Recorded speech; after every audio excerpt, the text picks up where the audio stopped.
Hello, and welcome back to Interview with Mike Billiot. My guest today is State Representative Damon Baldone. Mr. Baldone, we were talking earlier about your transition from law school into owning your own law practice and how that's gotten to you to where you are today. You started out right from the get-go in owning your own firm. How did that go for you, and where did you start? Did you start right? I know you have a business here, a law practice here that's located on New Orleans Boulevard. Was that your first office? Well, my first office was actually in Baton Rouge. When I went to Southern Law School in Baton Rouge, I had a little house not far from LSU. Again, keeping costs down, I opened my doors from day one, so I worked out of my house for the first couple of years. Had a little house, and so in the living room I turned into an office, just a desk and a chair, and clients would come see me there, and then I lived in the bedroom more or less. And I did that for about a year. I had that office up there for about 2-3 years, but that first year I had more cases actually from Baton Rouge because a lot of my friends that I graduated law school with who did work for firms would send me their conflict cases or just cases that their firm would not handle, the little small cases. And so I had cases working there, but I also started working cases in Houma, so I started building up my practice in Houma.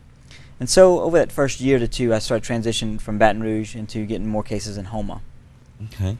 Now, you have an office in Houma now, and is that the time where you opened an office in Houma and you started working exclusively in Houma? You don't still own a law office in Baton Rouge, do you? No, I still operate out of Houma. I mean, but now I handle cases all over the world, all over the state as well as all over the country. But my main office, my only office is here in Houma, Louisiana now. Okay. And at that time, when you were in your first year of law school, you had gone through 4 years of Nichols. You had sat out a little bit between Nichols and law school. At that time, did you have any ambitions of being in public office?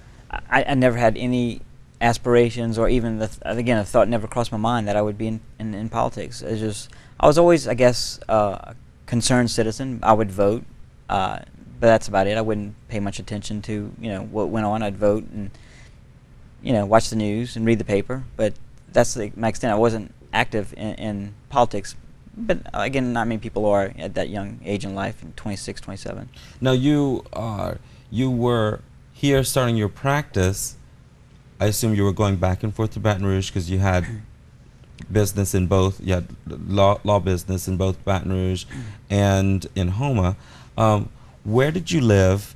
And tell me about how where you were living at the time turned into your now flourishing real estate business. Yeah, well, again, I started out in Baton Rouge, and I kind of come to Houma and build up cases in Houma, until I got to a point where I was actually doing more cases in Houma than I was in Baton Rouge. So I kept my Baton Rouge office for probably about 3 years, but about that first year and a half, I was more in Houma and very little in Baton Rouge. When I worked in Houma, I had my first office was above People's Drug Store on the corner of Main Street, right at a corner from the courthouse. Just a very, very small, several hundred square feet office, just an office and a small reception area. Didn't have a secretary at the time, so I would do all the filings, I'd type all the pleadings. I would work literally from 7 in the morning until midnight because you had to do everything. At that time, I was living at my parents' house in Houma because, first of all, I couldn't afford a place to live probably because I was every dime I made put back into my law firm. Now that you said was in the middle of Houma, right outside the tunnel. Right by the tunnel. Okay. So I lived with my parents. There's I guess it's second year or so out of law school, and a house came for sale 2 doors down from my parents' house, and had a garage apartment. So I thought, well, this would be a great idea. Let me buy the house. It was something in my price range I can afford.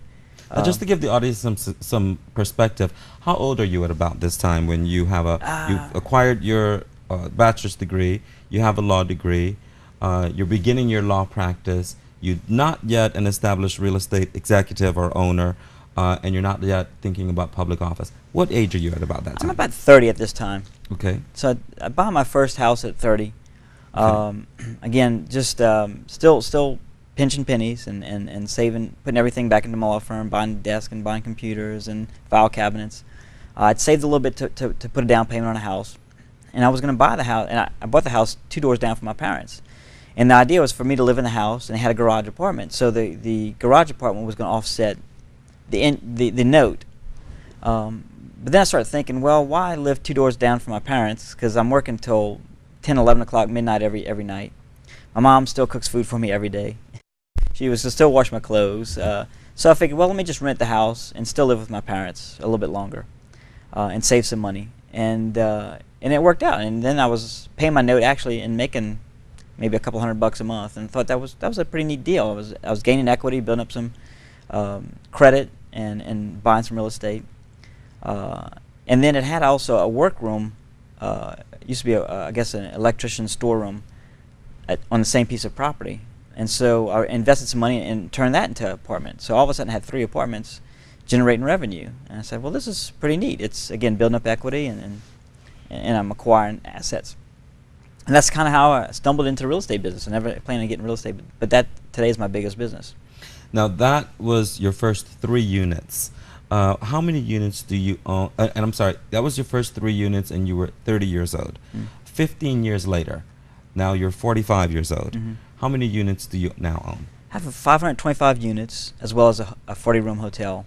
And is that in Terrebonne Parish exclusively, or how much of a geographical area does that span? My property is about equally spread out between Terrebonne and Lafourche.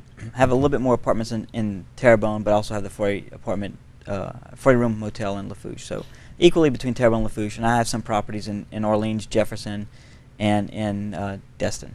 You were recently in the newspaper for acquiring an historic property at Lafourche Parish, which you have now turned into a bed and breakfast. I see numerous billboards advertising the bed and breakfast, which is the famed Dancer Row House. I want to talk about that a little bit more when we come back from the break, and I want to find out a little bit more about how you went from owning 3 units down the street from your mother and father to owning over 500 units in the 2-parish area. We'll be right back with an interview with Mike Billiot. It's probably 'cause you think you're cooler than me.